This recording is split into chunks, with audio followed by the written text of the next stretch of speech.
Bienvenue sur Livre à toi, le podcast qui déclenche l'envie d'être soi-même, sans paillettes ni fausses promesses. Je suis Flo, coach en organisation bienveillante et intuitive depuis plus d'1 an. Je suis aussi passionnée par la connaissance de soi et le bien-être.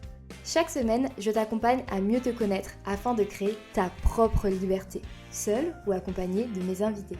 Je souhaite que tu puisses avoir toutes les clés en main pour réaliser tes rêves et vivre dans le plaisir et la sérénité au quotidien. Je t'invite à t'abonner dès maintenant pour ne pas manquer les prochains épisodes.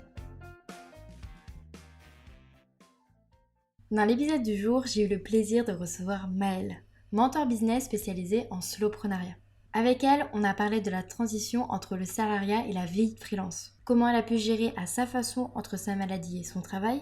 Mais on a aussi échangé autour de la notion d'urgence, de trouver l'équilibre entre se rendre disponible pour ses clients sans être à leur disposition. On a parlé des limites et des projets qui n'ont rien à voir avec notre business. J'espère que tu passeras un aussi bon moment à écouter cette conversation qu'on a passé ensemble à discuter.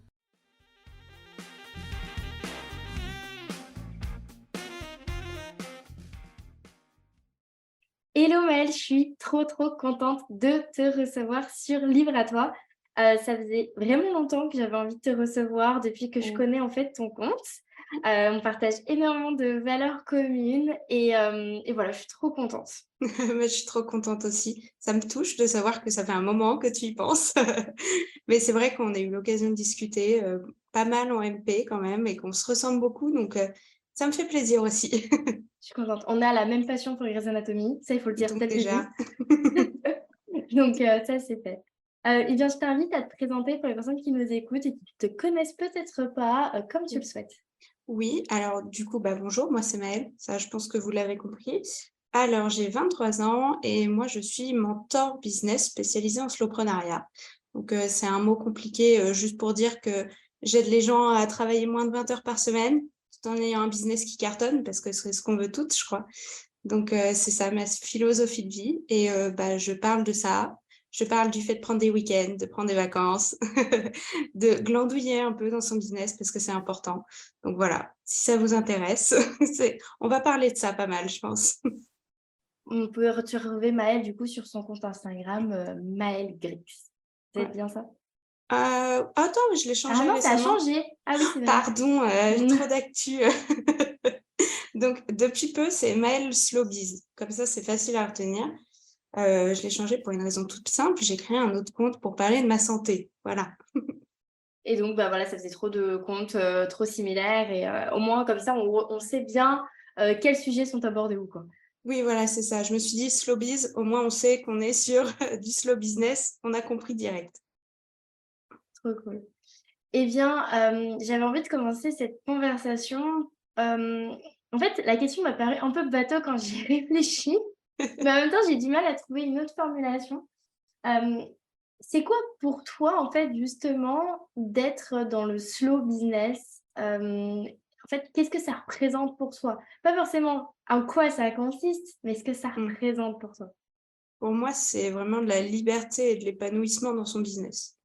Parce que, on a souvent tendance à comparer, salariat et entrepreneuriat et le salariat, on y met un peu tous les trucs du genre, on doit répondre à son patron, on a des horaires fixes et cetera et on n'aime pas forcément le salariat et je trouvais ça con, en fait, d'être entrepreneur, de créer sa propre boîte et de s'imposer les mêmes choses, de devenir pire, en fait, que son propre patron et je me suis dit: «C'est pas possible, je peux pas faire ça dans mon business, j'en ai pas envie déjà».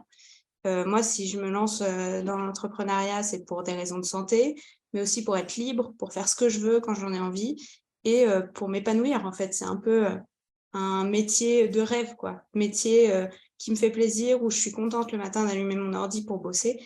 Donc pour moi, le slow business, c'est ça, c'est voir, l'épanouissement professionnel, mais aussi personnel, parce que j'ai pas envie de passer ma vie à bosser. J'ai envie de prendre du temps pour faire d'autres choses, pour voir mon chéri, pour voir mes proches, pour aller boire des coups avec les copines, voilà. Donc c'était hors de question d'avoir un business qui m'empêche de faire ça, où je me dis, «Ah bah non, je peux pas voir les copines avant 3 semaines parce que j'ai pas de dispo après 19h, parce que j'ai prévu un call avec un» non, horrible. Je sais pas ce que tu en penses, mais pour moi, c'était hors de question de faire ça, quoi. Je comprends parce que, moi justement à l'inverse, moi l'une des périodes de ma vie, j'en ai déjà parlé sur le podcast, mais l'une des périodes de ma vie où j'étais la plus prise, où j'avais l'impression d'avoir un emploi du temps de ministre, j'avais Mmh. rien le temps de faire, j'étais au chômage. Non mais vraiment, c'est fou. J'étais au chômage. Alors je pense que tu as aussi ce complexe de quand tu n'as pas de travail fixe. Alors je travaillais mais au black, Ouais. et des petites missions, des petits trucs, enfin vraiment c'était pas un travail temps plein quoi. Je pense que tu as aussi ce besoin de combler le vide. Oui, bah, oui, Et clairement. donc tu remplis énormément ton emploi du temps parce que justement, tu as cette peur, ce complexe de ne pas travailler à temps plein et donc tu te dis: «Bah, autant que je sois, prise, en fait» et moi j'ai pas le temps de penser. Mmh. Mais c'est quelque chose qui m'a énormément épuisée, dans lequel finalement, j'avais pas le temps d'être moi, j'avais pas le temps, de faire certaines choses qui me plaisaient beaucoup, et c'était beaucoup rempli de vide. Enfin, aujourd'hui, quand j'y repense, je me dis: «Les souvenirs que j'ai de cette période», enfin, j'ai très peu de grands souvenirs, Mmh. enfin voilà, j'ai pas des enfin, c'est pas des moments qui m'ont marquée quoi, alors que j'étais tout le temps prise. Bah, c'est ça, c'est des trucs que tu fais au quotidien pour t'occuper, qui se ressemblent un peu tous les jours et en fait, au final, tu as l'impression de rien faire quand tu y repenses. Je crois que j'ai un peu ce truc, tu sais, de la période covid où tu étais bloqué et moi, j'étais au Mmh. chômage à ce moment-là. J'avais rien à faire et je faisais rien de mes journées et je pense que j'ai aucun souvenir à part juste, bah, des fois, j'étais au soleil quand il faisait beau dehors, voilà. Et bah, justement, moi, la période Covid, ça a été un peu une claque où je me suis dit: «OK, là, j'ai du temps» et j'ai adoré ça.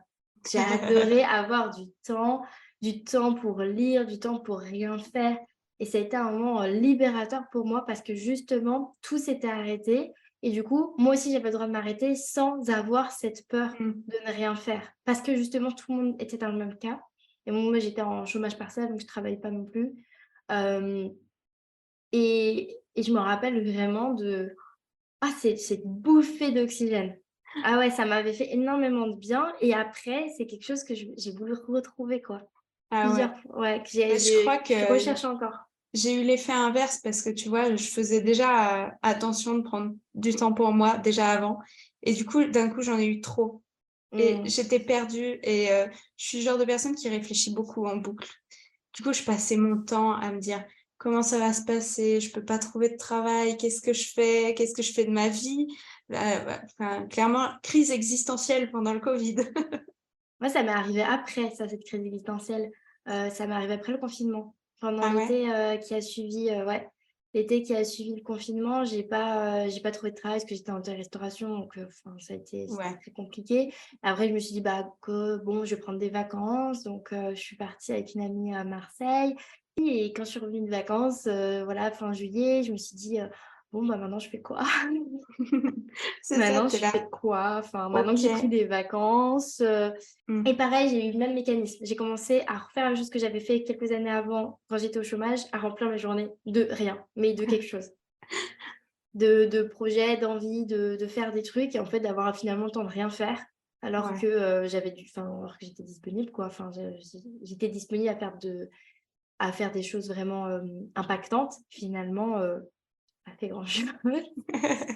Je suis repartie en vacances pendant 3 semaines, chez ma famille en Guadeloupe et pendant tout ce voyage, j'ai adoré, j'ai kiffé, mais j'arrêtais pas de me dire: «Bah, quand ça s'arrête, je suis dans la merde Ouais. parce que j'ai pas de travail».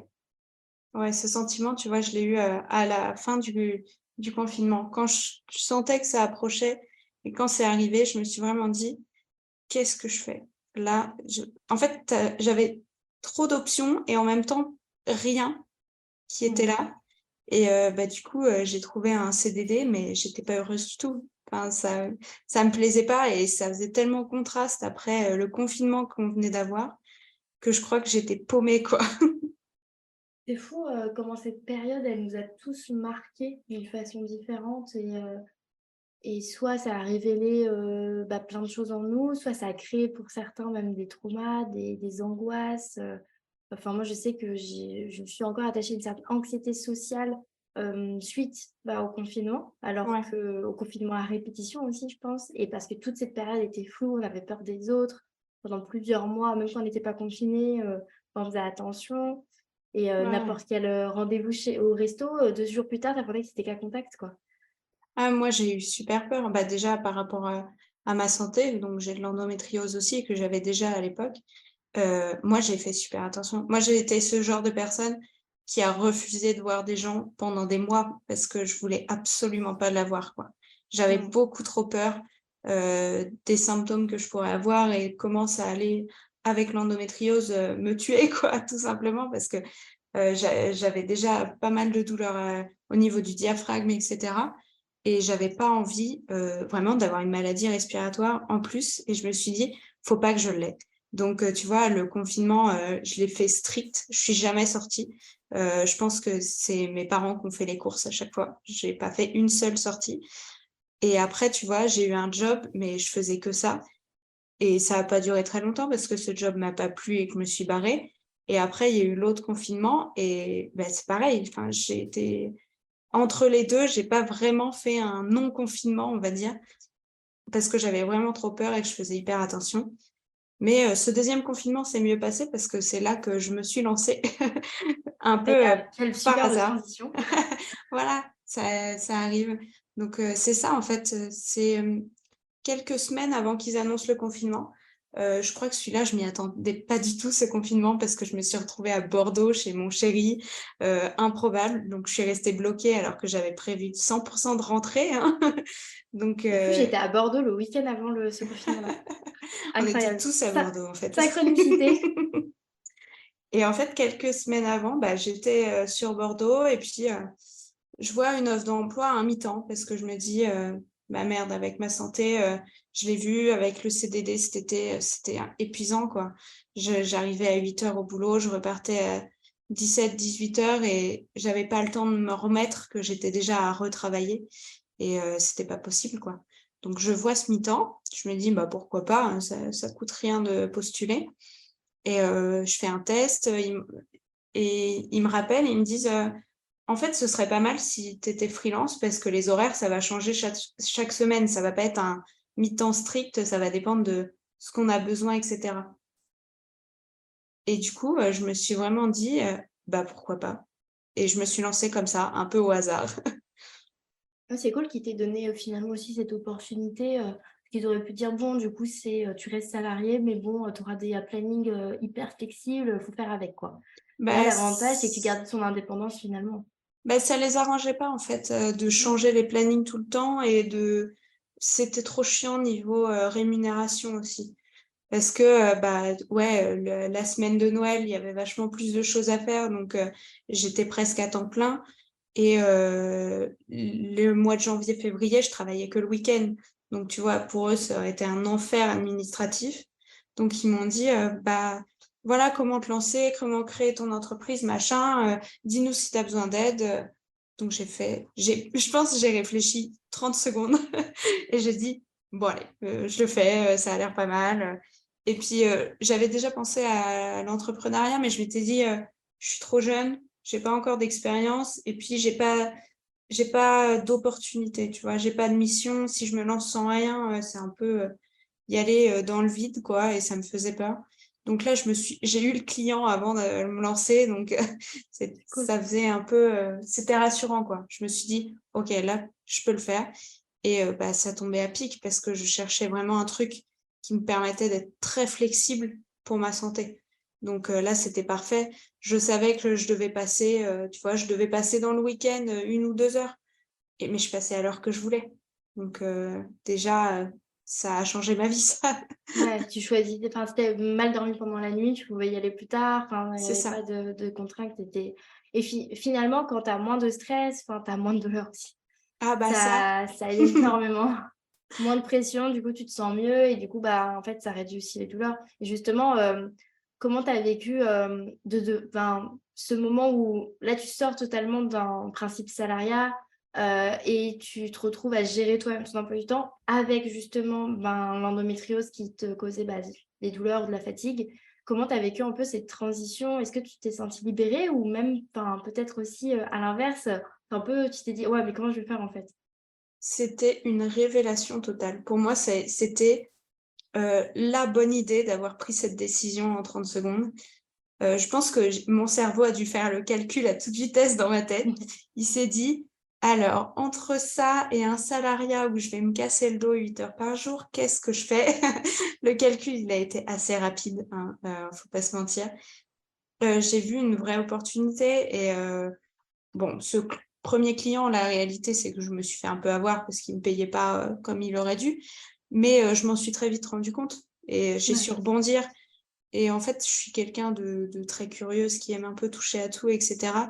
Donc en fait, ça c'était super excitant de se lancer dans ce truc un peu, d'entrepreneuriat. Tu vois? J'ai créé mon compte Insta, je voulais créer un blog, j'avais plein d'idées, j'avais envie de faire plein de choses et bah, c'était parfait quoi, parce que les jours où j'ai eu des grosses crises de douleur, bah, je pouvais gérer sans problème et personne n'attendait derrière moi et était en mode, «Bah, non, bah, Maëlle, faut que tu travailles aujourd'hui, tu peux pas faire ça toutes les semaines, de pas travailler une journée entière». Mmh.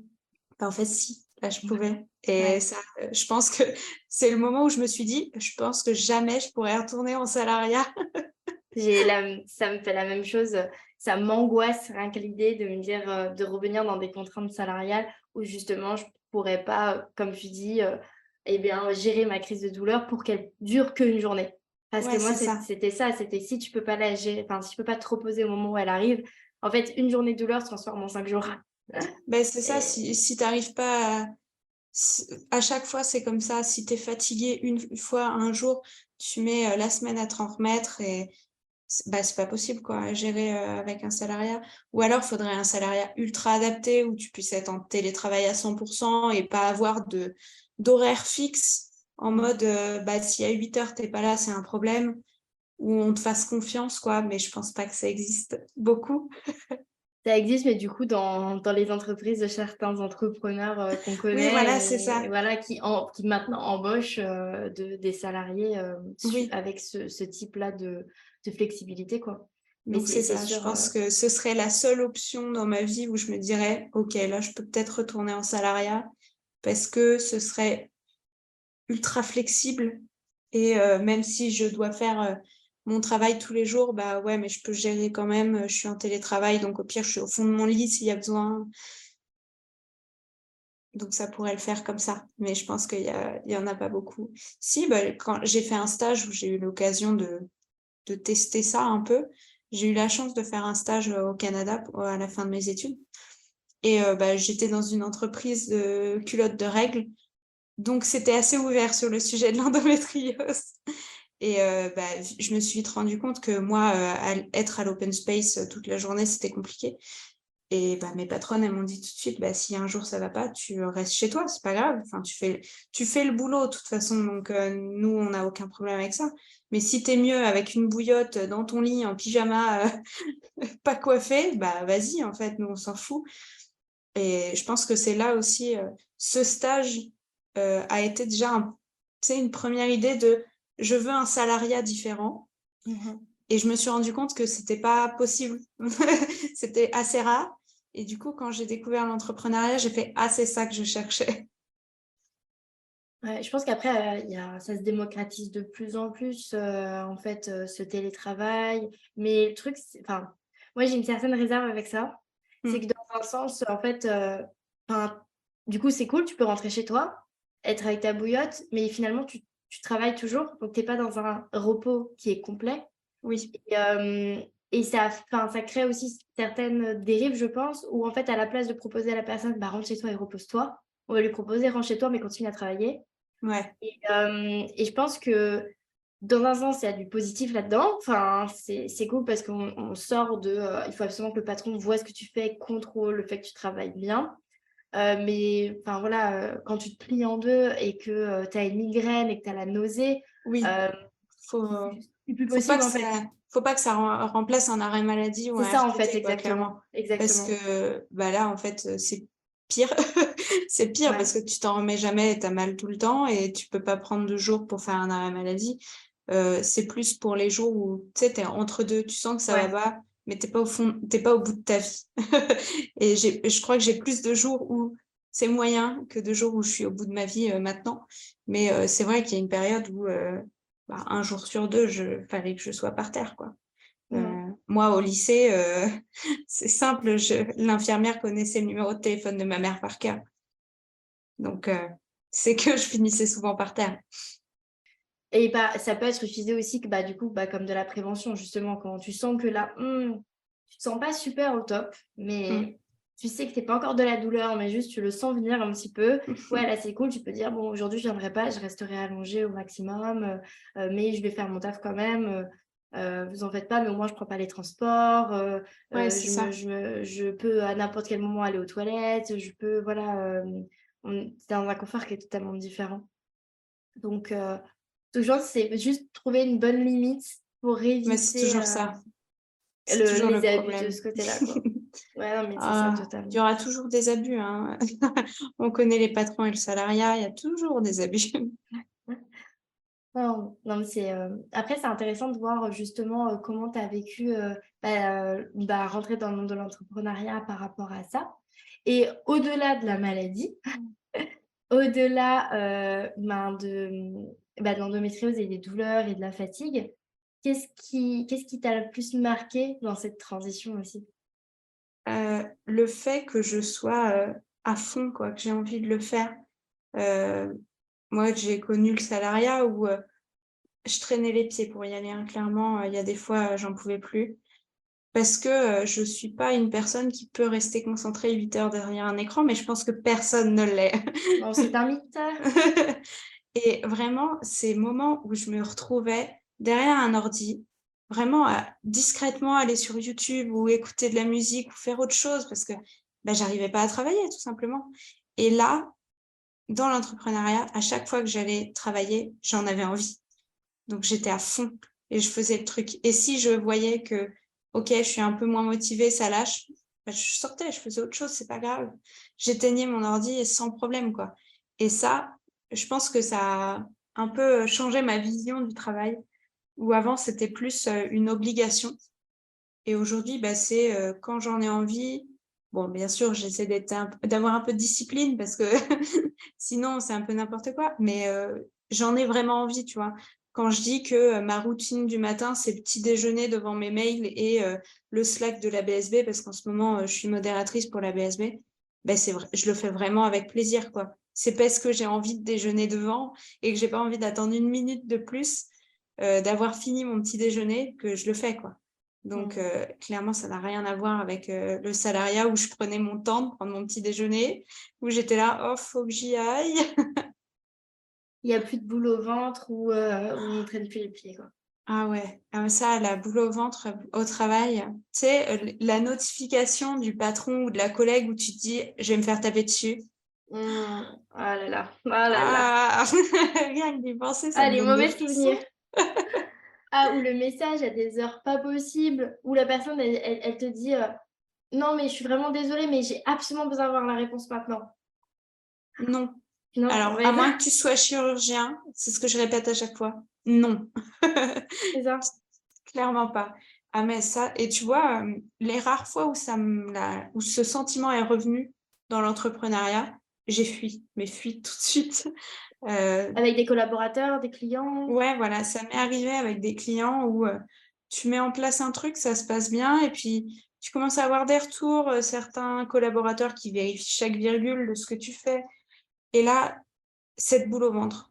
Tu Mmh. vois, ce premier boulot où je travaillais que le week-end, j'avais parfois des messages en semaine en disant, «Tu veux pas qu'on se refasse un call pour voir comment faire ça? Là, tu aurais dû faire ça» et cetera.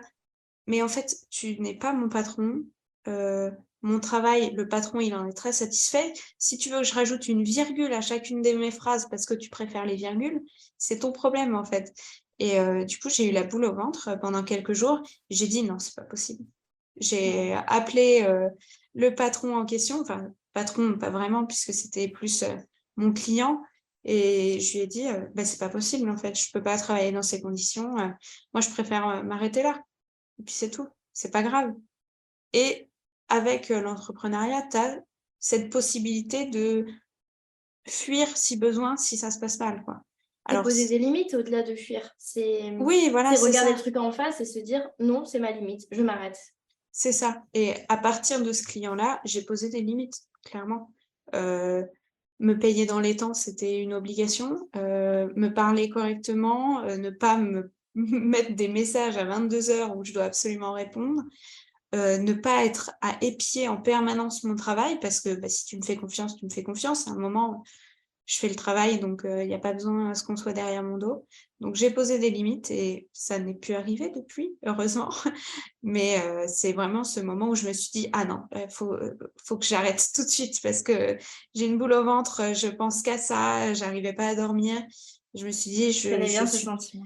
voilà, j'ai pas envie d'être entrepreneur pour ça. J'ai d'autres raisons d'avoir mal au ventre, j'en ai déjà assez comme ça, donc on va pas s'en rajouter, quoi». Est-ce que tu penses qu'il faut passer par, des situations difficiles, compliquées, où justement on vit quelque chose, qui nous met mal, pour pouvoir reconnaître où sont nos limites? Je sais pas, c'est une bonne question.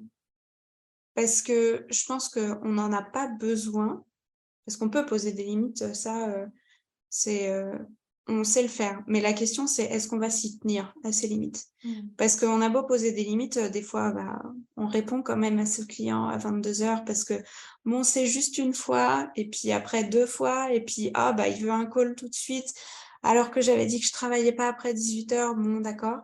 Donc je je pense que pour les respecter vraiment, il faut un électrochoc.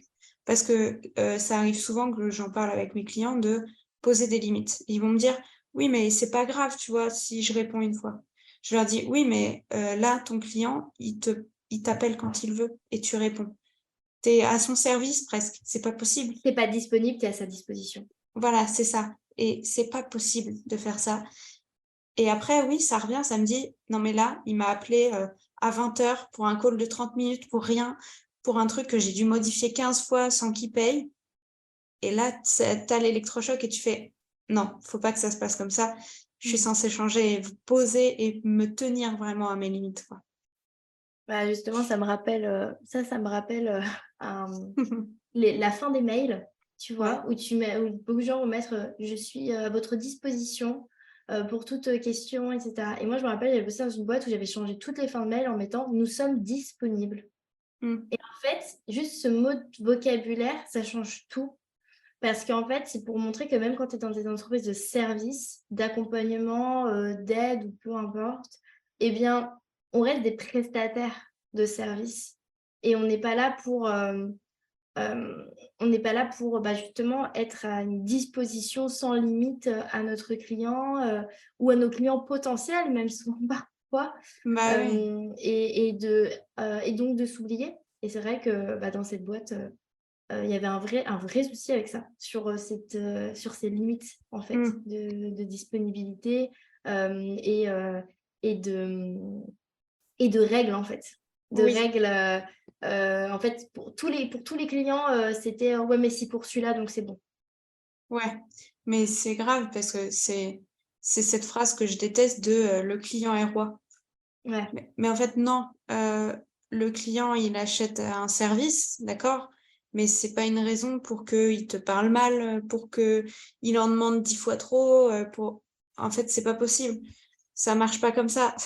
Sinon, tous les employés se font marcher dessus et ça se passe mal. Ça se passe forcément mal à un moment parce que le client va aller trop loin et va en demander trop et ça, c'est pas possible et même dans le salariat, hein, ça devrait pas être possible. Mais dans l'entrepreneuriat, c'est encore plus important parce que tu es tout seul dans ta boîte Ouais. et si toi, tu prends pas la décision que ça va pas se passer comme ça, bah, personne va le faire à ta place. Mmh. Tu es tout seul. Le roi n'est pas un dictateur, Ouais, c'est tu vois? ça. Pour revenir à cette fameuse phrase. Moi, dans l'hôtellerie de luxe, on nous disait, «Tu ne peux pas dire non. Mmh. Tu dis tout ce que tu veux, mais tu ne dis jamais non». On m'avait dit ça. Et en fait, la personne qui m'a dit ça, c'était un homme à qui il ne voulait pas que nous, on dise non. Ouais, c'est grave, hein. C'est grave de pas pouvoir dire Et non alors que c'est ça. c'est de la base de la communication, quoi. Non, mais totalement. En fait, un client à qui tu dis non, ça ne veut pas dire que tu vas pas répondre à ses attentes. Même si tu lui as dit non, ça veut simplement dire que tu pourras pas y répondre de cette façon-là. Mais c'est ça. Tu peux dire non, à ton client qui te propose un call à 21h parce que c'est vraiment urgent. Mmh. Bah non, je ne travaille pas sur ces horaires-là, mais on peut s'appeler demain à 8h si besoin.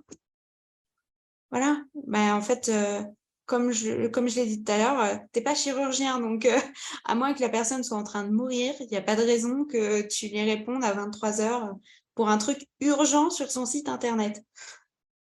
Et dans ces métiers-là, c'est clair qu'il y a rien de réellement urgent, à part, voilà, quand si tu es, psychologue, thérapeute ou, coach, de vie ou dans le développement personnel et que de ta responsabilité, une porte a été ouverte et que la personne, subit un trouble émotionnel ou psychologique ou peu importe, là, on peut parler d'urgence parce que cette personne peut-être est en danger, Oui, voilà. psychologiquement, physiquement et là, OK. Mais à ce moment-là, eh bien, on appelle les services, qui peuvent, réellement venir l'aider chez lui ou sinon on fait en sorte, de bien, analyser la situation pour comprendre si c'est une vraie urgence ou non. Mmh. C'est ça, parce que je pense que dans les 3/4 de nos métiers, même 99 de nos métiers, il y a jamais de vraie urgence. Enfin, c'est pas grave, hein, Ça peut si le attendre le site lendemain matin. internet, il est pas, parfait, là tout de suite, c'est OK. Enfin, ça peut Oui, attendre le lendemain et c'est pas ta priorité que de répondre aux 1000 urgences de ton client parce qu'en fait, bah, tu pas en salariat, tu as une entreprise à faire tourner derrière. Donc, tu peux pas te permettre de tout le temps répondre à tous tes clients dès qu'ils te le demandent parce que sinon tu avances jamais sur toi, ton entreprise.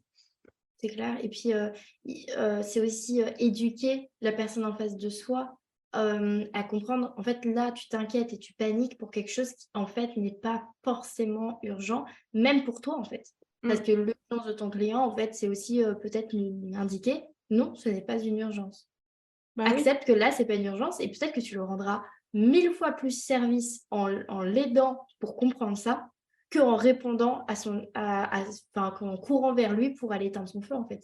Ouais, mais c'est ça et au-delà de répondre, positivement ou négativement à une urgence, le fait d'accepter qu'on puisse te contacter à n'importe quel moment, c'est en fait, tu déconnectes jamais du travail et ça, Totalement. c'est le plus grave, dedans, c'est de te dire, n'importe qui, n'importe lequel de mes clients peut m'envoyer un message n'importe quand, que je sois en week-end, en vacances, en soirée ou quoi et de te mettre la pression de pas répondre. Alors que c'est totalement normal dans un métier de salariat de fermer l'ordinateur, de fermer le téléphone à 18h et de pas redécrocher. C'est grave en fait, parce que ça veut dire que tu décroches jamais du travail, tu y penses tout le temps, tu es dans un stress permanent. Ça, c'est juste mauvais pour le corps et pour le cerveau et tu peux pas te reposer.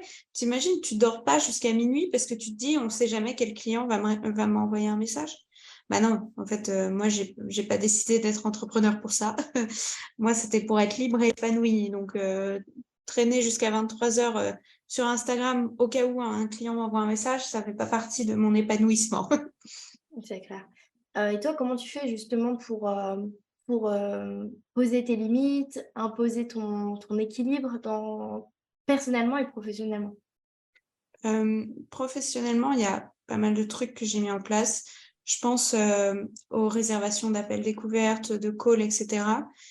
Bah, déjà, c'est entre 10h30 et 16h, donc comme ça, je sais qu'avant, il y a personne, donc ça sert à rien et qu'après, je peux potentiellement avoir envie de faire autre chose, donc ça sert à rien et il y a pas de dérogation. Si la personne, des fois je dis, «Si tu trouves pas ta disponibilité, on peut s'arranger», mais si on peut s'arranger sur les jours, parce qu'en fait, j'ai mis des jours de Oui, disponibilité, mais c'est pas sur l'horaire. L'horaire, ce sera jamais possible pour moi.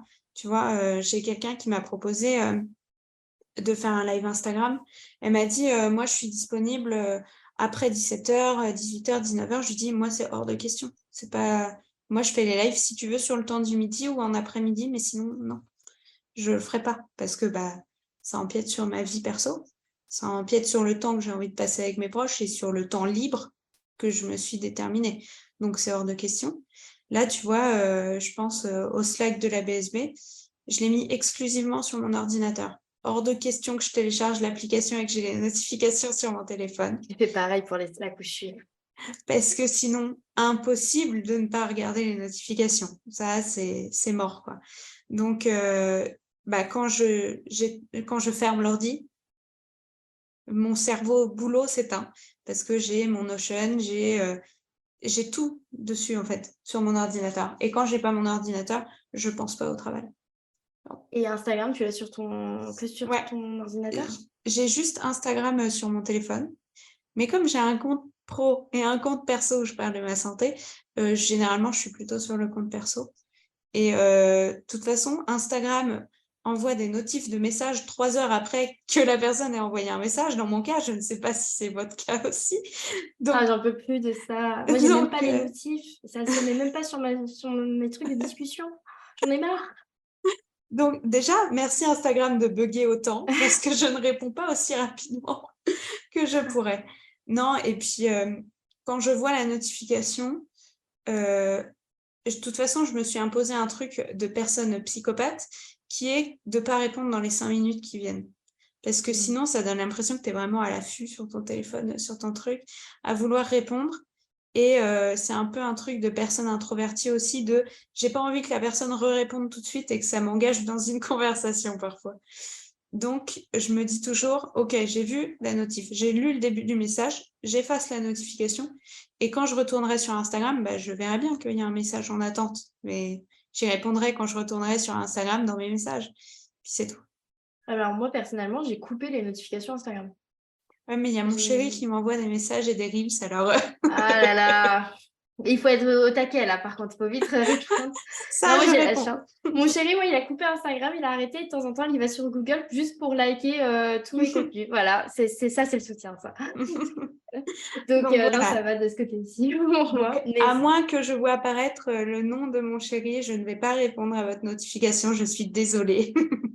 non, mais c'est top parce qu'en fait, tu as su identifier là où toi, tu posais des limites fermes Mmh, et où est-ce que tu restais encore ouverte à une négociation. Et moi, ce que je fais aussi avec à chaque fois dans mes accompagnements avec mes clients, c'est que je leur propose de remplir un tableau des négociables et des non négociables. Et je pense mmh. que ça, c'est intéressant aussi de parfois, en fait, c'est pas tout blanc ou tout noir. Oui, voilà.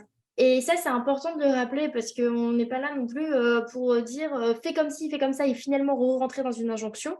Non, c'est pas le but. On sort de l'injonction du faire, faire, faire et on rentre dans l'injonction du fais plus rien, tu vois? Non, en fait, c'est pas ça.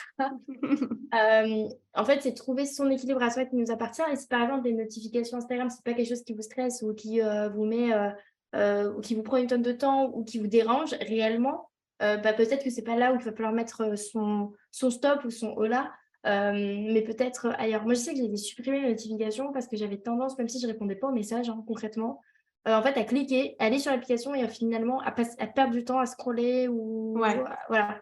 Donc je sais que c'est plutôt pour éviter d'avoir la tentation d'ouvrir Instagram. ouais, je comprends. Bah, en fait, Hem, ça m'arrivait aussi et ce que je fais maintenant, c'est que quand je suis en train de travailler sur un truc où il faut être focus, je retourne mon téléphone. oui, c'est ouais, la technique de C'est base. con, mais il est en silencieux, donc si je vois pas la notification apparaître, bah, je vais pas aller sur mon téléphone. On n'y pense pas. Non, mais totalement. Après, il y a aussi, est-ce que ça t'arrive le fameux, syndrome FOMO, tu vois? Mmh. D'avoir peur de manquer et donc d'aller voir parce que tu as peur d'avoir manqué. Est-ce que c'est quelque chose qui t'arrive? Que ce soit dans les mails ou peu Ça importe? m'arrive plus du tout, mais alors, je m'en fiche complètement. Je pense que j'ai passé ce truc en me disant, à moins pour des trucs précis, tu vois? Je pense, au lancement de la BSB, bah, forcément, je fais partie de la team pédagogique, donc j'avais envie d'être présente un peu à tous les lives parce que, bah, pour soutenir Aline, pour être là, quoi et en même temps, bah, je les ai pas tous faits. Il y en a certains où j'ai mis mes limites et je me suis dit: «Non, celui-là, il est le soir, je vais dire aux autres, moi, je serai pas là». Parce que, bah, non, je vais pas faire le live à 20:00, j'ai autre chose à faire, quoi et puis et de toute façon après 20:00, je ne suis plus capable de réfléchir et de travailler. Donc tu vois, il y a quand même ce truc de bon, j'ai pas envie de louper parce que ça me fait plaisir, mais c'est sur des événements tellement, rares que ça m'arrive pas régulièrement. J'ai pas ce truc Instagram de j'ai peur de louper quelque chose parce que j'ai rien à louper sur Instagram, je pense, enfin, c'est pas grave si je loupe. Et de toute façon, j'arrive facilement à prendre un week-end et à pas retourner sur Instagram. Des fois, j'y pense et j'arrive et je fais: j'ai pas mis de story depuis 4 jours, qu'est-ce que je fais? Et c'est plutôt dans ce sens-là, tu vois? Donc j'arrive facilement à déconnecter. Tu vois, ce week-end, j'ai fait le pont le week-end dernier, donc de jeudi à lundi, j'étais, un peu complètement à l'ouest. J'ai juste reposté mes publications en story, puis c'est tout, quoi. J'ai pas Ouais, je été là parce que, bah, j'avais autre chose à faire, j'avais plus important dans ma vie à faire, quoi. Moi aussi, j'ai pris un week-end de 2 jours et demi, du coup, ce week-end et bon, là, vous écoutez ce podcast, on est en juillet quand vous l'écoutez. Heu, Pardon. mais nous, voilà, on est, fin mai, du coup, on parle du pont de l'Ascension. Mais du coup, j'ai pris aussi 2 jours et demi et moi, je suis en plein lancement de C'est ma priorité en ce moment et en fait, j'ai vraiment totalement décroché et en fait, je me suis dit en fait, à plusieurs fois dans le week-end, je me suis fait la réflexion de: «Waouh, tu culpabilises pas, tu stresses pas, tu te mets pas la pression, bref, tu t'en veux pas, quoi» et je me suis dit: «Waouh, j'ai fait du chemin, je suis trop contente». Mais tu sais, encore ce moment un peu où je m'en rends compte de ce Ouais. chemin, passé. Donc finalement, peut-être qu'il y a encore un chouïa de trucs parce que ça m'amène à cette réflexion. Mais même mon copain, il m'a dit, «Ah, je suis content que, tu pas travaillé». Alors que lui, il a travaillé pour ses études, mais il me disait: «Mais oh, je suis content que tu pas travaillé ce week-end, parce que moi aussi, ça me fait du bien quand tu travailles pas». Bah, Et ouais. c'est là où je me suis aussi rendu compte que parfois, tu vois, on est beaucoup centré sur soi et c'est normal parce que voilà, on est sa Parce que priorité, on mais est nous-mêmes. on est nous-mêmes, mais finalement aussi, parfois, ça impacte notre entourage. Même si, bon, moi, quand je travaille le week-end, concrètement, je travaille pas pendant 5 heures le week-end, hein. Je vais travailler le week-end 1 ou 2 heures max, mais j'aime énormément bosser les week-ends parce que, en fait, je sais pas, j'ai l'impression qu'à ce moment-là, justement, je suis dans un bon mood. Mmh. Je suis pas, on me sollicite pas aussi. Et généralement, bah, en fait, moi, je termine tous mes vendredis soirs, enfin, mes semaines, je les termine avec du théâtre. Donc en fait, Ouais. c'est vrai que ça je pense que aussi ça me permet de déconnecter dès le vendredi soir et ensuite, dans tous les cas, tous les samedis matins, ça va être, ménage, marché, courses ou des choses comme ça. Donc en fait, dans tous les cas, j'ai quand même déjà cette sensation, d'avoir fait autre chose, en fait. Ouais, Et bah, donc, oui, c'est ça. quand je vais travailler le week-end, ça me permet souvent de faire des trucs bonus, des choses qui sont pas forcément urgentes ou sinon à l'inverse, faire juste un truc très urgent parce que j'ai pas envie d'y penser pendant tout mon week-end et de me dire: «Oh là là, ça me stresse». Donc je me dis: «Autant que je m'en débarrasse, autant que ça soit fait», mais moi, c'est quelque chose qui est OK avec moi et mes propres limites. Ouais, bah, c'est ça. Et puis, tu vois, il y a un truc par rapport aux proches, moi j'en suis à l'inverse même presque, c'est que quand j'ai mes proches avec moi, quand je suis pas toute seule, j'arrive plus à travailler. Ouais, je vois Je ce que tu veux dire. je n'arrive pas du tout. C'est très compliqué, cette semaine en particulier puisque mon compagnon est en vacances, c'est très dur. Je vois, Heu j'ai même un peu le même souci aussi. Tu vois, j'arrive à faire ma routine du matin de la VSB parce qu'il glande au lit et que moi je supporte pas de rester 3 heures à traîner. Mais à part ça, c'est ultra compliqué. Tu vois, je sais qu'aujourd'hui, je m'étais mis, de faire de la création de posts Instagram. Je pense pas y arriver, En plus, clairement. tu auras eu l'enregistrement, ça t'aura épuisé. C'est ça, c'est une chose à la fois, tu vois? Là, on avait calé le rendez-vous, donc j'avais envie de le faire de toute façon, donc je le fais, tu vois? Mmh. Mais je sais que dès que je vais raccrocher, c'est fini, quoi. Il y aura Non, plus je vois personne et je vais totalement. pas travailler. C'est compliqué encore plus dans ce sens-là. C'est pour ça que j'arrive à déconnecter, je pense, très facilement aussi. Bah, moi, justement, c'est pour ça que j'ai calé, mes mini vacances, mes jours de congé, j'essaie de les caler à chaque fois en même temps que les vacances de mon copain. Mmh. Et en fait, c'est un conseil en vrai que je donne à tout le monde, c'est ce qu'en fait, ça te permet, en fait, de profiter pleinement aussi de ces moments-là. Et pas juste être là, dire: lui, il est en vacances, mais moi, je dois travailler». En fait, non, Ouais. si tu peux prendre des vacances, prends des vacances.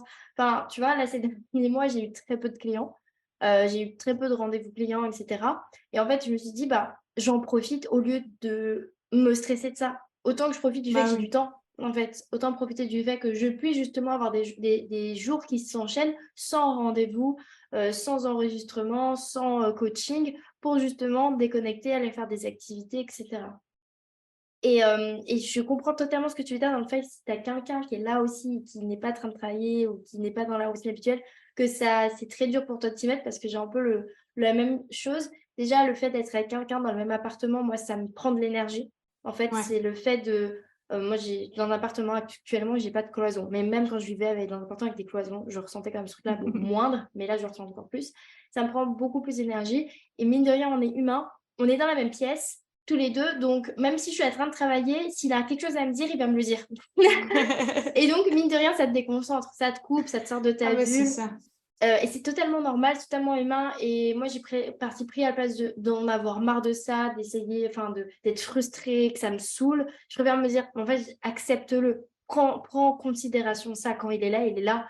Et en fait, bah, dès que bah, ses cours s'annulent ou des choses comme ça, dès que je me dis, OK, bah, c'est terminé, c'est foutu. On va faire autrement. Et c'est vrai que bah, ça joue finalement sur la productivité à la fin, ça joue sur le fait de ne pas avancer aussi vite que j'aimerais sur certaines choses. Mais en fait, vaut mieux ça que faire n'importe quoi, que produire des choses qui sont pas de qualité ou se frustrer en fait. Ça sert à rien de s'auto-flageller, hein. Franchement, Bah ouais, faut faire et avec. puis moi, je trouve ça limite bien. Enfin, c'est un plaisir de me dire, c'est pas grave, j'annule un truc boulot et ou je prendrai plus de temps à le faire parce que je passe du temps avec lui, quoi. Ouais, totalement. Et les C'est mettre tes fois où il me priorités. dit, bon, bah, je rentre manger ce midi, je me mets en télétravail cet après-midi, on sait qu'on va bosser, mais pas beaucoup parce qu'on va répondre à quelques messages. Mais tu vois, juste, ça me fait plaisir parce que je me dis, oh, bah, on va faire quelque chose ensemble, tu vois, on va manger ensemble, on va profiter, je sais pas, s'il fait beau, on va sortir, machin. Et j'adore, en fait, tu vois. Et cette semaine, je sais que je vais pas faire grand-chose, mais on a prévu, tu vois, de sortir, d'aller se promener, d'aller un peu dans la ville à côté, voir, visiter et tout. Et je me dis, mais c'est pas grave si mes posts Instagram, ils sont pas faits tout de suite maintenant. Je trouverai un autre moment dans la semaine, c'est pas urgent, quoi. En fait, c'est une question de replacer ses priorités et c'est vrai que quand tu es C'est ça. entrepreneur, et bah, ou même étudiant, parce que moi, je me suis rendu compte que beaucoup de choses que les entrepreneurs ressentent, les étudiants le ressentent aussi, ceux qui sont en études sup. C'est aussi, s'autoriser à ce que sa priorité, ça soit pas son projet. Ouais. Et ça, c'est quelque chose que je partage beaucoup, mais qu'on a tendance un peu à oublier. Et moi, parfois aussi, hein. C'est de me dire: «Mais en fait, qu'est-ce qui est le plus important pour moi, là, maintenant, dans ma vie?» Est-ce que c'est d'avoir une vie de couple, dans laquelle je me sens épanouie, passer des temps de qualité, pouvoir avoir du temps, bah, comme tu disais aussi au début de cet enregistrement, pour avoir tes amis quand on a envie et cetera, ou c'est, faire des posts Instagram. Ouais. Dans la balance, Oui. mine de rien, bah, c'est évident, quoi, suivant, qu'est-ce qui est prioritaire pour toi? Oui, c'est assez évident et puis ça vient tout seul. Moi, tu vois, on en parlait, je me suis lancée, pour des raisons de santé et là, récemment, j'ai eu un nouveau diagnostic et la question s'est vite posée de: «C'est quoi la priorité? C'est mon boulot ou c'est ce nouveau diagnostic, la prise en charge que je dois mettre en place et cetera?» Bah, la réponse, elle est très simple, c'est ma santé la priorité. Ça, c'est indéniable. Donc tu vois, niveau boulot, je sais ce que je fais, jusqu'en juillet quoi, juin-juillet parce que j'ai le Slack, la BSB et cetera, mon boulot de modo.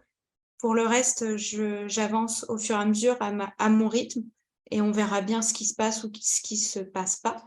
Mais là, en fait, ma priorité, c'est, les 2 prochains mois, le protocole de santé que je dois faire, les rendez-vous à l'hôpital et cetera. Le reste, ça passe après et bah, en fait, c'est tout con, mais c'est logique. Mais ouais, c'est totalement logique, et c'est normal, en fait, enfin, de prioriser sa santé, son bien-être, et et en fait, juste de se dire: «Bah, justement, je peux le faire sans mettre en péril des choses énormes». Mmh. Mine de rien, en fait, parce que, pour l'instant, tu as pas de salarié, Non. pour l'instant, voilà, tu as pas un business qui fait que si tu t'arrêtes pendant un mois, tout s'effondre, que ça soit économiquement, que dans la communication et donc c'est là aussi je me dis que la vie, elle te donne aussi la possibilité parfois de vivre certaines choses difficiles au bon moment, entre grands guillemets, tu vois? C'est ça. Non, mais clairement, là, tu vois, je suis pas en difficulté financière, j'ai de l'argent de côté, mon compagnon, il a un travail. Je sais que je peux me permettre de prendre le temps pour ma santé, d'aller mieux et de me focus sur ça, en fait.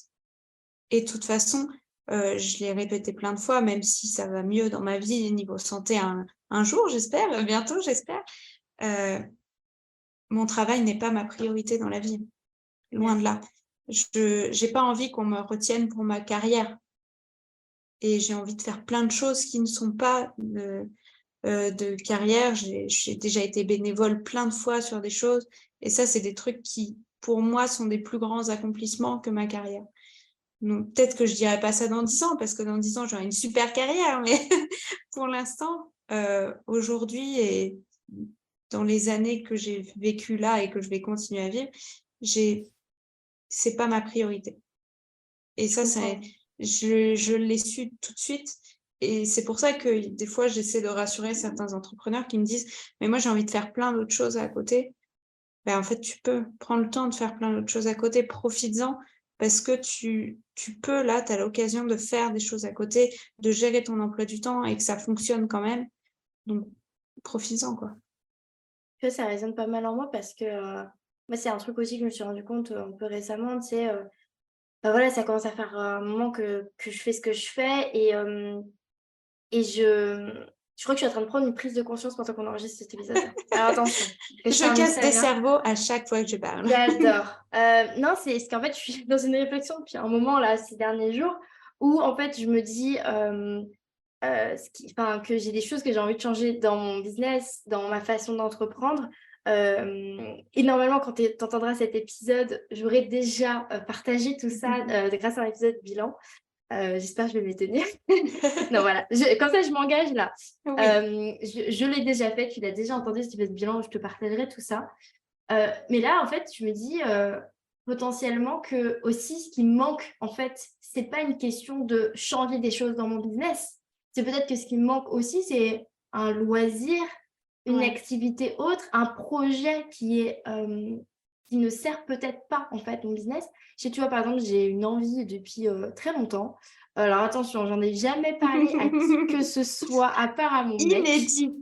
Un truc de fou. Et ma sœur, voilà, que 2 personnes qui savent. J'ai envie de me lancer sur Twitch et pas du tout pour faire, du jeu vidéo, mais pour, justement faire de la discussion, de la conversation, un peu du podcast on live, tu vois? Et aussi en fait, faire des sessions, on travaille ensemble, on est ensemble en fait et créer un peu des temps forts comme ça, tu vois? Et donc c'est un peu l'idée, hein, c'est un bourgeon d'idée. Mais en fait, je me suis aussi rendu compte que j'avais envie, tu vois, de faire ça sans forcément que ça serve mon business. Ouais, Tu vois, que ça soit autre chose, que ça soit carrément autre chose, que je sois pas forcément toujours dans tout ce que je fais et tout ce que je suis en train de mettre dans mon emploi du temps et tous les projets que je lance, qu'il faut absolument que c'est un intérêt et un impact dans le fait de gagner ma vie. je comprends. Non, mais Et en on se même ressemble beaucoup parce que Twitch, c'est quelque chose qui me tente, mais depuis des années, pour de tout, hein, tu vois, pour mes passions, pour de la discussion, pour du jeu vidéo, genre. faire du bujo, moi j'aimerais trop faire des lives bullet journal sur Twitch. Voilà. Ah, vas-y, j'arrive tout de suite, je te suis direct. Non, mais c'est fou, tu vois, finalement de se lancer dans l'entrepreneuriat et finalement que tout tourne toujours autour de ça. Comme tu disais qu'en fait ça s'arrête jamais. Alors moi j'arrive, bah, à déconnecter, j'arrive à prendre du temps off, j'arrive à prendre mes pauses, j'arrive à m'arrêter de travailler le week-end, le soir, peu importe. Mais finalement dans ma tête, je sais que j'ai encore du travail à faire là-dessus parce que ça tourne tout le temps par Mmh. rapport à ça et pas forcément je pense à mes clients et je pense à ce que j'ai à faire, mais je suis dans la réflexion de: «Est-ce que je suis au bon endroit? Est-ce que je fais ce que je suis censée faire? Est-ce que, je pris la bonne direction? Si ça ne fonctionne pas, si j'ai pas assez de chiffre d'affaires, c'est à cause de quoi?» Enfin voilà, en fait Ouais. continuellement, dans cette remise en question et ouais, me remettre dans une activité qui m'appartient qu'à moi et pas à flot libre, c'est sûr que c'est quelque chose qui me plairait énormément. Mais j'avoue que même là, en parlant, je me dis: «Je le case où?» Sans impacter mes temps de repos, mes Mmh. temps off, mes temps où justement je me recharge énormément, sans impacter mes temps, plaisir avec, mes proches et sans impacter non plus le temps que je consacre en fait, à flot libre. Et en même temps, je me dis: peut-être que je pourrais totalement laisser de côté Flow Libre et me mettre à fond sur un autre projet. Ça se trouve, ça servirait beaucoup mieux Flow Libre que de continuer, ce que je fais actuellement. En fait, c'est finalement des questionnements, auxquels on a la réponse que quand on se lance et on tente, quoi. Mais c'est ça et puis c'est des questionnements aussi de: «Qu'est-ce que je fais dans ma vie autre que mon travail?» Ouais, Parce que c'est sûr que tu tournes vite en rond à parler toujours de ton travail et cetera. Mais si tu as rien à côté, même si, tu vois, tu peux prendre du temps de repos parce que même si ça va pas être, de la sieste, hein, sauf si ton projet c'est de faire de la sieste, tu fais ce que tu veux. Ça va pas être du temps de repos en soi, mais ça va être du temps de repos par rapport à ton business, du temps pour toi et du temps qui va te faire du bien quand même. Bon, Ouais. forcément, si tu fais un marathon, ça peut être épuisant, mais ça te fait du bien en fait, ça te ressource. Ouais, Et différemment. le Au-delà de repos, ouais, c'est aussi ça, tu vois, c'est ouais. retrouver de l'énergie pour avancer, que ce soit physiquement et mentalement surtout. Ça, je suis bien d'accord et c'est quelque chose que j'ai bien identifié. Enfin, suivant la batterie qui est à plat, moi, j'utilise le bon chargeur, ça, c'est clair. Mais c'est là que c'est intéressant, en fait, aussi de se rendre compte parfois que on se met des, je pense que clairement, bah, tu vois, pour Twitch, par exemple, il y a une barrière. Il y Ah a une oui, barrière, il y a une croyance, il y a une peur et c'est évident. oui, c'est sûr. Et aussi ce truc de, bah, qu'est-ce que je viens y faire? Et en fait, moi, je pense que là, ce qui me bloque pour certaines choses, c'est justement la peur, en fait, que ça finisse par tourner autour de mon business. Peu Oui, importe dans quoi je me lance, que finalement, je finisse par y faire un lien parce que justement, je suis tellement dedans et je baigne tellement là-dedans qu'en fait, même si, là, par exemple, Twitch, je me dis, bah, je finirais par parler d'organisation. Je mmh, finirais par transmettre finalement les mêmes messages que je transmets sur mon podcast. Et, et c'est là que c'est difficile de trouver le bon chemin pour que ça réponde réellement aux vrais besoins. ouais. Pour moi, je pense que je pose la limite à, est-ce que tu le vois comme un projet où toi tu vas t'épanouir ou est-ce que tu le vois comme un projet que tu vas finir par monétiser, tu vois? Parce que Ouais, si tu le lis à ton business en parlant de choses qui te tiennent à cœur, bah, ça te tient à cœur, donc forcément tu vas en parler, tu vois? Parler orga, c'est ton truc, tu kiffes ça, donc à un moment peut-être que ça va venir. Mais est-ce que tu vas te dire: «OK, je vais monétiser et ça va devenir une part entière de mon business?» ouais, Tu vois? Je pense que la limite, elle est là et que la question peut se poser vite de: «Est-ce que je fais ça parce que j'en ai envie ou est-ce que je fais ça parce que je me dis que ça peut apporter et me faire gagner de l'argent derrière?» Et pour moi, la limite, elle se pose aussi là, tu vois? Heu, Ça m'est arrivé plein de fois, j'aime beaucoup créer et cetera, de me dire: «Est-ce que j'ai envie de le partager? Est-ce que j'ai envie de le faire pour moi ou est-ce que j'ai envie peut-être d'imaginer un futur, dans la création?»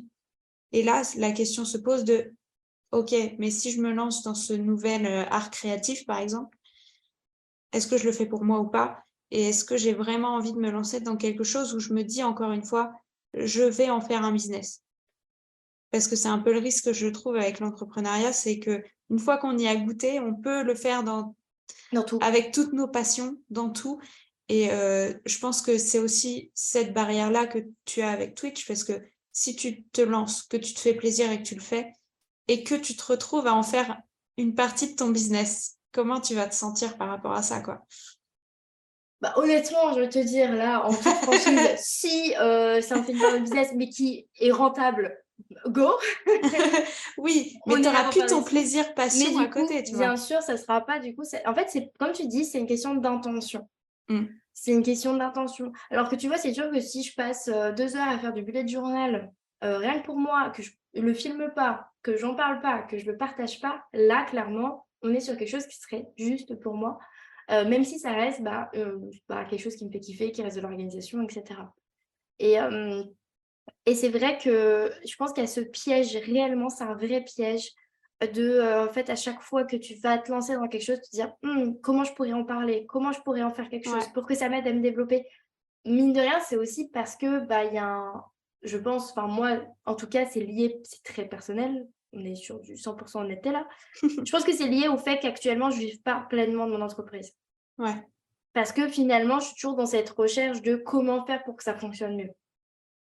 Peut-être, mais avec des si on refait le monde, mais peut-être que si j'avais pas cette problématique-là aujourd'hui, j'arriverais peut-être plus facilement à aller sur du loisir 100 quoi.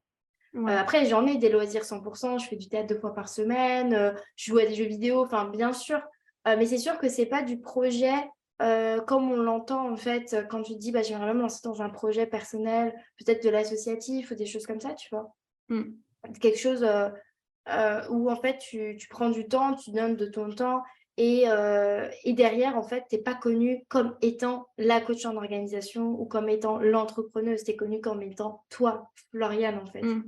Mais c'est ça, mais tu vois, j'ai un peu ça en ce moment. Comme j'ai lancé, mon compte Insta pour parler de santé, j'ai un peu cette peur de dériver de juste en parler à devenir, influenceuse santé, tu vois? Quelqu'un Ouais. qui aurait des revenus par rapport à ça et je sais pas comment je me sens par rapport à ça. Aujourd'hui, je suis un peu dans ce questionnement de si ça fonctionne et que j'en parle, génial, mais est-ce que je serais prête, tu vois, à commencer à accepter des partenariats, à vouloir écrire un livre, tu vois, à publier quelque chose? Et ça, c'est une question qui me fait un peu peur parce qu'à la base, j'ai envie d'en parler juste parce que c'est important d'en parler. Et je sais pas comment je me sens avec l'idée que peut-être ça fonctionne plus que ça. Ouais, je vois. Enfin, en fait, c'est fou parce que mine de rien, est-ce que si on n'était pas entrepreneur, on se poserait pas cette question? Je Non, pense. je pense pas non plus. Si tu es pas entrepreneur, en fait, juste tu te lances et tu fais kiffer. Ouais, Tu es pas entrepreneur, tu te lances et tu lances ta chaîne Twitch et tu lances ton compte Instagram et tu lances ta chaîne YouTube et tu te prends pas cette tête, tu deviens juste créateur de contenu. Tu arrives peut-être à accepter l'étiquette de créateur de contenu, mais tu es sur du projet quand même de partage et juste de diffusion. mmh, Et tu es pour le enfin, au début, je pense que tu es pas sur, comment ça se passe si ça fonctionne, si ça me rapporte de l'argent? Parce qu'en fait, tu penses même pas à ça. Tu imagines même pas que ça soit possible. c'est Mais c'est ça. ce que nous, on a déjà gagné de l'argent grâce à Instagram, grâce à de la création de contenu. Donc en fait, on sait que ce chemin-là est possible. Ben c'est ça et du coup, à chaque fois qu'on voit une passion, on on est là derrière à vouloir la monétiser tout de Ouais, suite, à se clairement. dire: «Faut que je fasse de l'argent avec» et j'avais fait un post là-dessus, disant, «Faut pas que toutes tes passions soient monétisables. Faut que tu arrives à en garder, qui soient loin de ça et que sinon tu arriveras jamais à déconnecter. Tu seras toujours dans ce mood d'entrepreneur, même si tu es pas sur ton entreprise phare», tu vois? Et j'essaie tellement de faire ça sur mon autre compte Instagram, de me lâcher la grappe, de juste être dans: «OK, j'ai envie de partager, j'ai envie de témoigner, on verra» et j'essaie de pas y penser, de me dire: «Ah peut-être que ça fonctionnera mieux et qu'il y aura des débouchés» parce que, bah non, je partage juste ma vie, ma santé, point. Ouais, ça me fait réfléchir. Je réfléchis parce que je me rends compte aussi, est-ce que c'est pas là aussi le risque du métier passion? Ah bah si, Parce qu'en fait, finalement, on dit, «Bah, si tant que tu fais les choses avec passion, tu auras aucun problème, tu pourras travailler, aucun souci». Ouais, mais derrière, du coup, bah, ta passion, tu la mets où? bah c'est Si ta ça. passion est ton métier, où est-ce que tu mets ta passion? Et moi, j'avais ce truc-là quand j'écrivais à l'époque et qu'on me demandait: «Tu aimerais écrire un livre? Tu aimerais que ça soit ton métier?»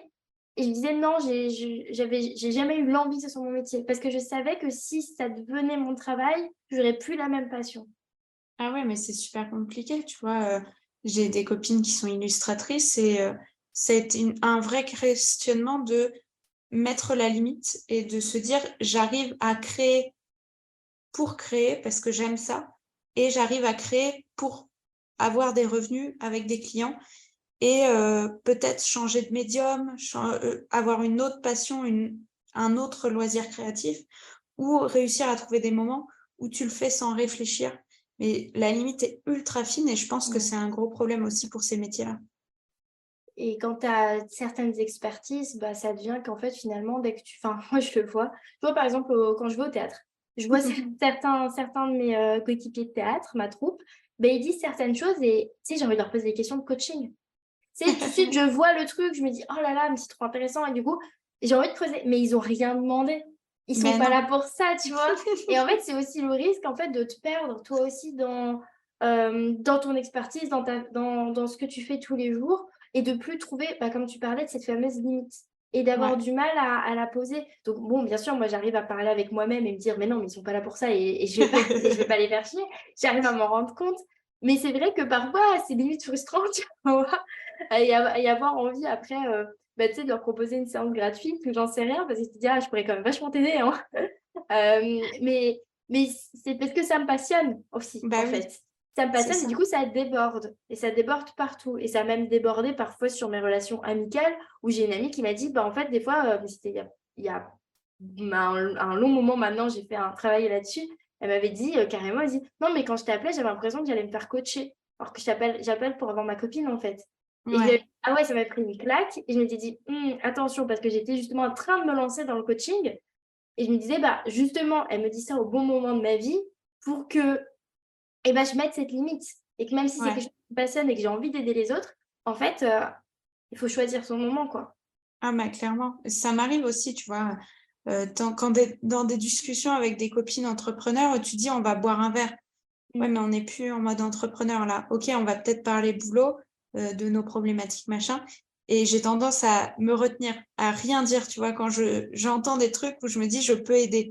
Parce que forcément, je suis dans le slowpreneuriat, et quand tu as une copine qui dit: «Oh là, j'arrive plus à gérer, j'ai 12 clients en même temps», tu es là: «Ah!» tu te retiens de dire quelque chose et Qu'elle est là aussi pour parler et pour être écoutée, c'est c'est pas non ça. plus pour recevoir du conseil, quoi, ouais. C'est ça, si elle me demande pas de conseils, je vais pas lui en donner et je ne suis pas là non plus pour donner des conseils gratuits à tout le monde. C'est aussi Exactement. mon métier, donc faut que j'arrive à mettre cette limite correctement. J'arrive à le faire maintenant, je me retiens, je réponds pas, je dis rien. Par contre, quand il y a mon chéri à côté, c'est compliqué. Des fois, il me fait des petits coups de coude en mode: «Tu peux l'aider là?»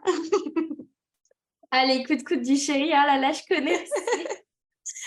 Ah, on a une blague tous les 2, c'est à chaque fois que quelqu'un qui me parle, d'un truc où je pourrais l'aider, machin, il gueule, pas loin, «Achète!» Et je lui dis: «Arrête, tais-toi, tais-toi!» Donc je sais ce que c'est, mais j'arrive à me retenir, tu vois? Et à être, plutôt dans la blague. Et après, je sais que mes copines, quand elles me disent des choses comme ça, elles voient bien dans mon regard que, je pourrais les aider, mais on n'en discute pas, ça va. J'arrive à faire, le point, quoi. Je pense que de toute façon, elles savent que tu peux les aider. Donc si Mmh, elles ont réellement l'envie de demander de c'est l'aide, elles ça. le feront, en fait. Moi, c'est aussi, quelque chose que j'ai appris, je pense peut-être il y a 1 an, où j'ai pris conscience que les gens, s'ils ont besoin d'aide, ils prennent le temps de le demander. Et c'est pour ça que je suis pas non plus, une grande fan de certaines techniques marketing où Ouais. tu viens culpabiliser et imposer à ton prospect, comment dire? Ta solution, de façon, enfin sans même qu'il ait, compris qu'il avait besoin d'aide. Je sais pas Oui, si tu bah, vois oui. ce que je veux dire? Mais tu sais, Oui, si, elle si. est elle est un peu imposer tu as besoin de cette solution, même si tu l'as pas demandé. Ouais, mais je vois complètement parce que c'est quelque chose que je fais, tu vois? Engager la conversation avec quelqu'un qui ne m'a pas dit en story ou en message avant: «J'ai cette problématique», c'est quelque chose que je sais pas faire, tu vois? Je Ah, moi sais non pas, plus. ça m'arrive de mettre des stories en mode, «Tu as besoin de ça» et cetera et là, si la personne répond «oui» au sondage, derrière, je vais aller lui envoyer un message en disant: «Qu'est-ce que tu attends? Je pourrais t'aider et cetera. Il y a ça et ça de disponible, qu'est-ce que tu fais?» quoi. Mais plus en la taquinant, en Mmh. étant dans l'humour qu'en disant, «Bon, bah, achète, il y a ça disponible, je peux t'aider», Ouais, totalement et puis en fait, mine de rien, aller aider quelqu'un qui était pas prêt à demander de l'aide, ça crée rien de bon, en fait. Enfin, moi, je l'ai vu aussi, Ouais. bah, tu vois, dans mes relations amicales où justement je donnais des conseils alors qu'on m'avait rien demandé, Mmh. ou que la personne pas forcément rien demandé dans le sens, en mode je me mêle de ce qui me concerne pas, mais plutôt que la personne était venue pour de l'écoute et pas pour, du conseil et ça, c'est un truc vraiment que je peux donner comme conseil à n'importe qui nous écoute, c'est quand vous engagez une conversation avec quelqu'un pour un problème, un ami, une amie qui vous appelle, qui ne se sent pas bien, demandez-lui dès le début: «Est-ce que tu as besoin de parler et que je t'écoute ou est-ce que Mmh. tu as besoin de conseils? Et donc que je Oui, t'écoute en réfléchissant à comment je peux t'aider». Et oui, en fait, ça change votre manière d'écouter la personne dès le début et ça permet aussi à la personne qui parle de savoir ce dont elle a besoin, de s'interroger là-dessus et en fait de venir exprimer clairement son besoin et derrière, bah, en fait, tout le monde est content.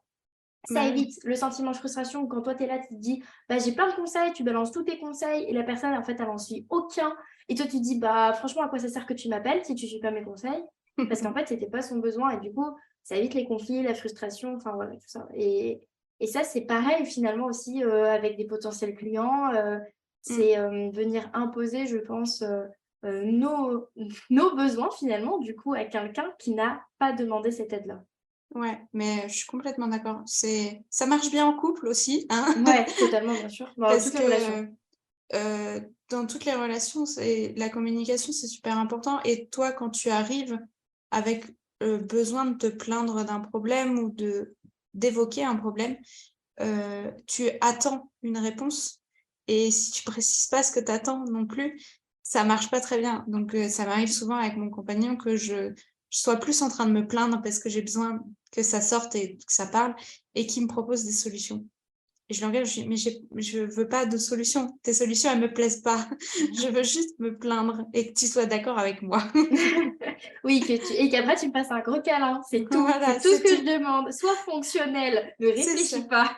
Donc, faites pareil avec vos clients, en fait. S'il Ouais. vient vous voir avec un problème et qu'il attend juste un peu de câlin et pas forcément de travailler avec vous tout de suite et des conseils, donnez-lui juste un petit câlin. Ouais, totalement. Je pense que c'est important en fait de enfin, c'est de l'humain en fait Mmh. et dans les relations parce que bon, bah, les personnes qui nous écoutent qui sont pas forcément entrepreneurs, mais du coup justement dans la communication avec toute relation ou même dans votre travail, c'est en fait, c'est aussi, eh bien, être à l'écoute de réellement ce dont l'autre a besoin et si l'autre personne ne sait pas de quoi elle a besoin, posez-lui la question. Parce que parfois on Bah se rend oui. pas compte. Quand justement on commence à s'énerver parce que l'autre nous donne des solutions alors que nous on n'avait rien demandé, on voulait pas de solution, bah, en fait, c'est là où on peut se dire: «Ah, en fait, je suis en train de m'énerver contre lui», alors qu'en fait, bah, c'est parti d'un Mmh. bon sentiment. Pourquoi est-ce que ça m'énerve? Ah, bah, en fait, Mmh. c'est peut-être parce qu'en fait, toutes les solutions, je les ai déjà balayées, mais là, en fait, j'ai juste besoin de ce que tout sorte, quoi. Et moi, personnellement, les audios sur Instagram sur, WhatsApp, c'est un très, très bon, moyen pour moi, et bien, de tout sortir sans être interrompu et d'être sûr d'être réellement écouté, en fait. Ça marche bien, oui. Mais souvent, les rares fois où j'en fais, tu vois, des audios, que ce soit sur Instagram ou sur WhatsApp, où je parle comme ça et que j'ai un problème, je trouve la solution toute seule pendant mon monologue. Je fais exactement pareil. En fait, je suis là, je fais un audio à ma sœur, je parle et puis au bout d'un moment, je dis: «Bah, en fait, je crois que je te fais un audio juste pour réfléchir en parlant à voix haute». Du coup, je trouve ma solution et ma sœur, elle fait la même chose avec moi. On est, vraiment on se fait de la thérapie par audio, c'est génial. C'est Aucune incroyable. aucune conversation par contre du Ouais, coup, parce qu'il y on a pas s d'échange. c'est ça, exactement. Mais du coup, avoir une oreille comme ça, quelqu'un en qui tu as suffisamment confiance pour justement Mmh. pouvoir réfléchir à voix haute, ça peut tout changer. Parce qu'on n'a pas tous la possibilité d'enregistrer un podcast. Non. Voilà, et en fait, juste avoir cette personne à qui on peut avoir confiance et la prévenir.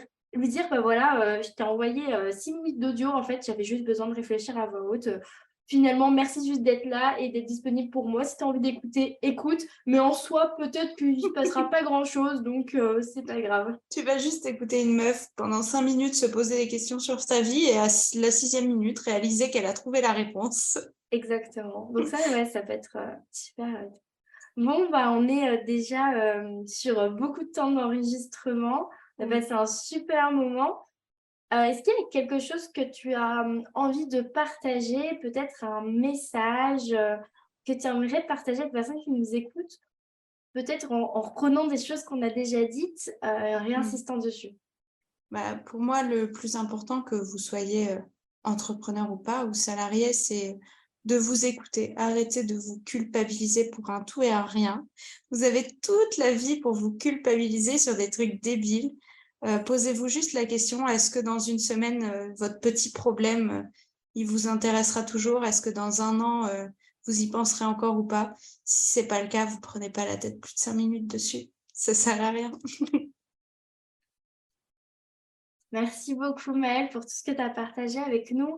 On est passé du slowpreneuriat, on a parlé un petit peu, mais finalement moins que ce que je pensais, d'endométriose, mais comme quoi, ce qui montre bien qu'en fait, aujourd'hui, que ça soit toi comme moi, on vit avec et plus Ouais, contre en fait et on a vraiment construit notre vie, pour justement que ça soit plus un frein, une contrainte, mais que, c'est ça. on puisse vivre avec et je pense que finalement, c'est peut-être ça aussi le beau message, je pense, de cet épisode, c'est que c'est plus le sujet. Ouais. C'est plus le sujet principal, le Ouais OK. et ça, je trouve que c'est plutôt beau, plutôt une bonne nouvelle en tout cas pour moi. Hem Avant de passer à la question signature du podcast, est-ce que tu as des actualités, des choses à partager? Où est-ce qu'on peut te retrouver? Alors, du coup, j'ai mon compte Instagram de business, maëlle.slowbiz, si vous voulez entendre parler de slowprenariat. Il y a une mini formation à tout petit prix qui arrive très bientôt. On verra en fonction combien de temps je prends. Je vous préviens pas d'une date précise parce que ça dépend de moi. Et si vous êtes des curieux, des curieuses et que vous voulez en savoir un peu plus sur ma santé, du coup, j'ai mon compte perso Maëlle Potts. Donc Potts parce que c'est le nom, c'est l'anagramme pour mon problème de santé en plus de l'endométriose. Donc voilà, si vous voulez me suivre, n'hésitez pas. Et puis je réponds à tous les DM, mais promis, pas après 22 heures. Pas après 22 heures. Merci beaucoup. Alors, la question signature du podcast, est-ce que tu es prête? Ah, j'ai peur. J'aime pas les questions surprises. Quelle est ta liberté? Waouh! Ah, c'est fou ça comme question. Il me faudrait 4 heures et une feuille et marquer philosophie en haut de la feuille. Quelle est ma liberté? C'est-à-dire ma liberté dans la vie ou c'est quoi ma définition de la liberté? Moi, ma liberté, c'est de pouvoir être heureuse et de faire ce que j'ai envie tous les jours, tout simplement. Merci beaucoup Maëlle pour ce moment. Merci à toi. Je te remercie d'avoir écouté l'épisode jusqu'au bout. Pour soutenir le podcast, tu peux le partager à une personne à qui ça plairait, me laisser une note sur ta plateforme préférée d'écoute ou même m'envoyer un message directement sur Instagram pour me dire ce que tu en as pensé. Et n'oublie pas, libre à toi d'oser être toi-même pour créer ta liberté.